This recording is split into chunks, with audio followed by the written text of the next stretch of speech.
Et on continue avec nos interviews dans le cadre de notre deuxième Retail Day après l'énorme succès du premier en partenariat, je rappelle, avec Bourse Direct. Et là, je suis bien content de l'avoir aujourd'hui parce qu'on entend, on lit tellement de choses sur le secteur automobile. Franchement, moi j'ai du mal, je le dis totalement honnêtement, j'ai vraiment du mal à m'y retrouver. Donc j'ai besoin de ces lumières. Il va nous parler évidemment de Delfingen. Gérald Strait, tu es le président directeur général de Delfingen. D'abord, merci d'être venu.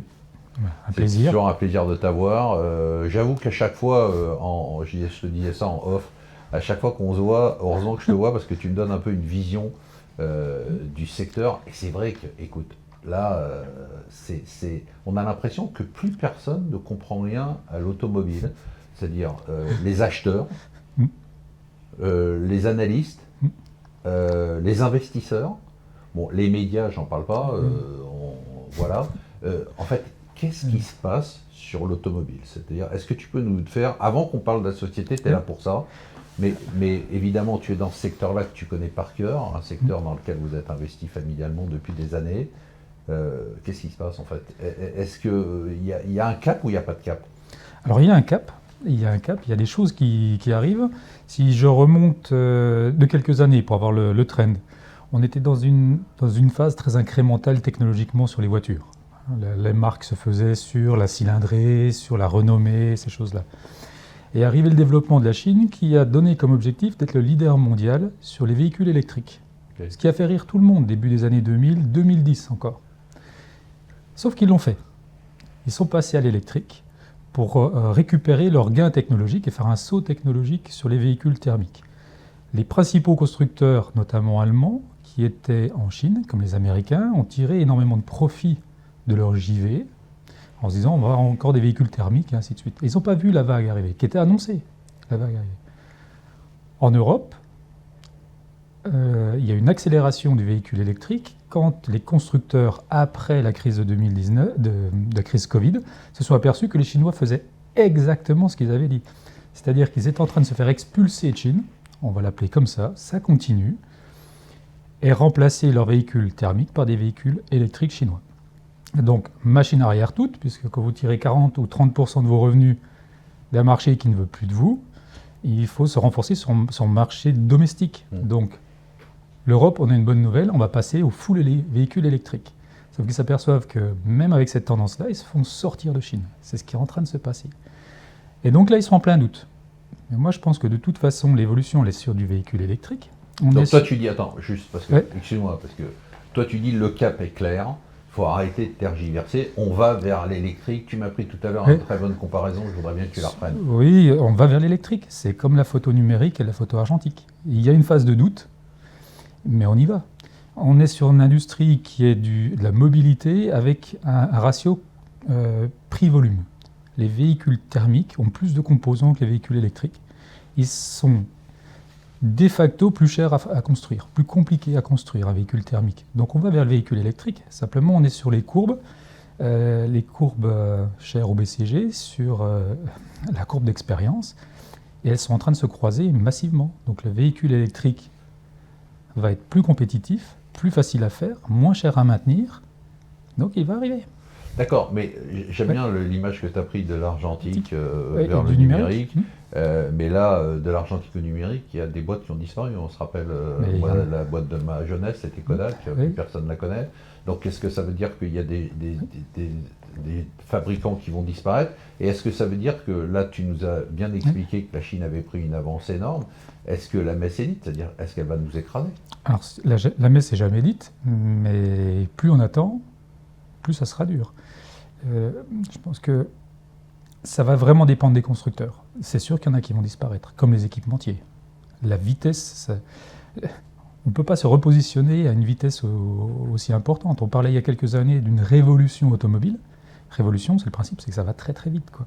Donc tout le temps perdu est très très dur à rattraper. Et les révolutions, le principe aussi, c'est qu'il y a des têtes qui sont coupées. Ah mais...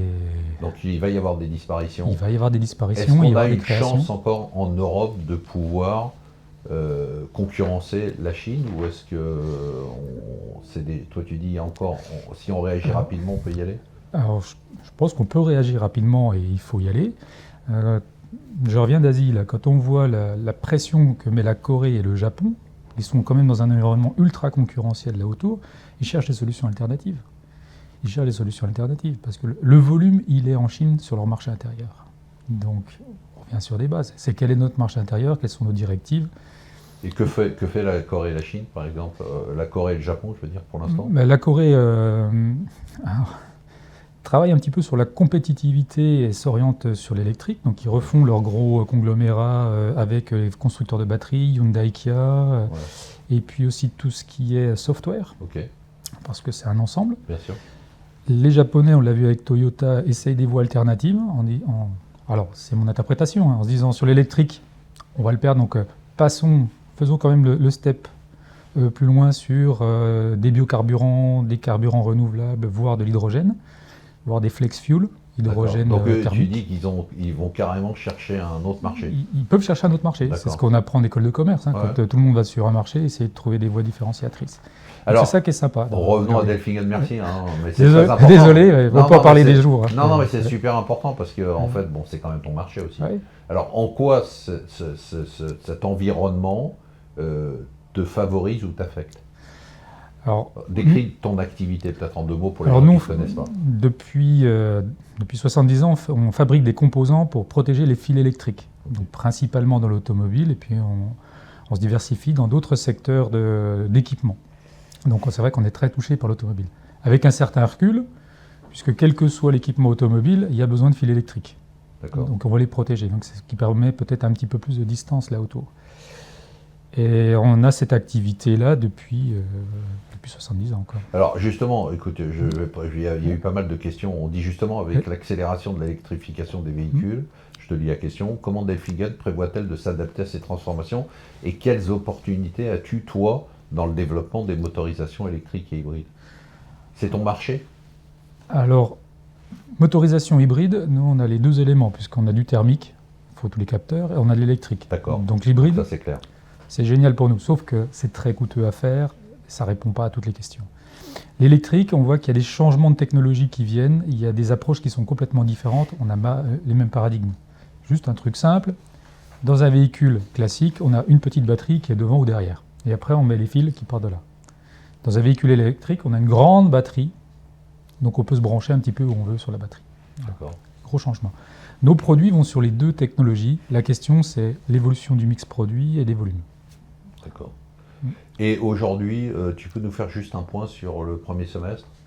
Alors, le premier semestre, on a subi 2024. une baisse de chiffre d'affaires liée à deux gros facteurs. Le premier, c'est un marasme européen, il y a beaucoup d'hésitations, associé à des doutes sur les véhicules électriques aux États-Unis. Il y a des plateformes, notamment Stellantis, qui n'ont pas démarré dans les temps ou comme elles étaient prévues, donc ce qui nous a impacté fortement.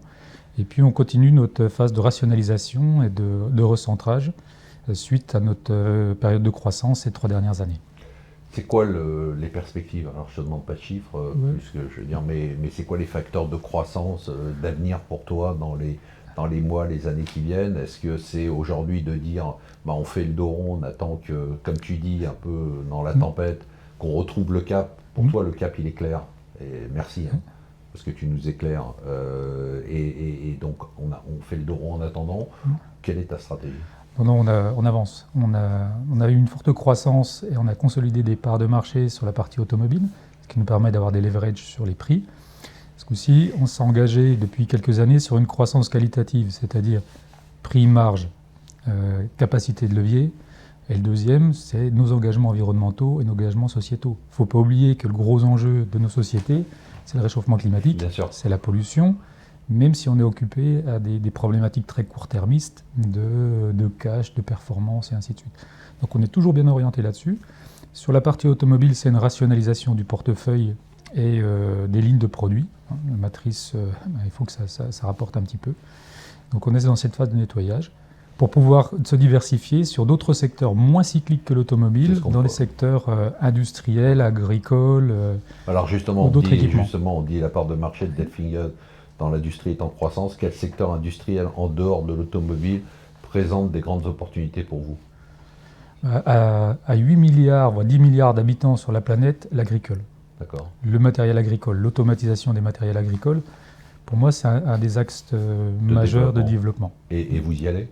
Alors, on est déjà fournisseur d'équipementiers qui fournissent l'industrie agricole. Et nous, c'est se renforcer sur ces éléments-là. Alors, on finit, merci Oui. pour tout ça, c'était très clair. On finit par la bourse. Tu as toujours eu une stratégie, et ton père avant toi, de transparence et de communication avec les actionnaires individuels. C'est pour ça qu'on est là, d'ailleurs, et je te remercie. Tu vas aller encore plus loin dans ce sens-là? On a gardé cette politique-là, et sur les actionnaires individuels, on a des actionnaires qui reviennent à chaque assemblée générale, et pour certains, sont depuis l'introduction en bourse. On a un agriculteur du village qui ne raterait ça pour rien au monde, il est là à chaque assemblée générale depuis 1996. Et on le voit que leur approche, elle est moins sur la valeur pécuniaire que sur comment on fait le business. Ils investissent dans l'entreprise et ils restent dans la maison parce qu'ils aiment ça. Ils aiment la façon dont on approche le business. De long terme. Oui, je ne sais pas si on appelle ça des investisseurs, mais il y a une vraie approche patrimoniale, en disant j'en ai une part d'eux, mais je ne veux pas la vendre. Ouais. C'est des associés en fait. Quasiment. C'est des associés non opérationnels, voilà. Mais c'est des associés. Et ils nous posent des questions, principalement des questions éthiques ou des questions sur la partie RSE, sur nos engagements environnementaux, nos engagements etc. Donc on a les deux types d'investisseurs. Donc tu continues sur toute ta politique de proximité, de transparence, de communication avec les actionnaires individuels. On ne change pas notre culture. On a toujours eu cette politique de transparence et de relations et d'engagement environnemental et sociétal. D'ailleurs, c'est remarquable parce que tu le fais même dans les périodes, je te félicite, dans les périodes difficiles, tu dis exactement ce qu'il en est. Est-ce que justement, pour terminer, tu as le sentiment qu'aujourd'hui, la bourse comprend bien ton business et le valorise comme il faut? Je suis sûr que tu vas me dire non. Bah non, ils sont paumés. Ils sont paumés. Hein. Voilà. Ils sont paumés. Si l'acheteur automobile est paumé, l'investisseur il est paumé. Oui, qu'est-ce que tu as envie de lui dire justement à cet investisseur qui est paumé face à une valorisation pour toi qui est quand même à la casse, quoi? À un moment donné, il faut regarder un petit peu les verticales du métier. On est dans l'automobile, donc c'est une forme de mobilité, et il y a différents acteurs qui interviennent. C'est une filière qui est ultra structurée, mais tout le monde ne va pas s'en sortir, mais il y en a qui vont s'en sortir, et qui vont bien s'en sortir. Donc il faut arrêter de regarder, de survoler le dossier, il faut quand même prendre du temps pour travailler les verticales, et puis avoir d'autres sources d'informations que les quelques gourous qu'on nous passe avec leurs idées. Essayer de trouver des dirigeants automobiles un peu visionnaires. Donne-nous un nom de dirigeant automobile visionnaire. Moi, il y a le patron de Geely. Le patron de Geely, quand il a repris Volvo.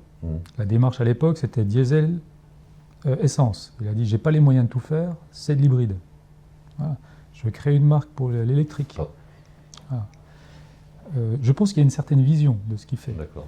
La famille BMW a une certaine vision au quotidien.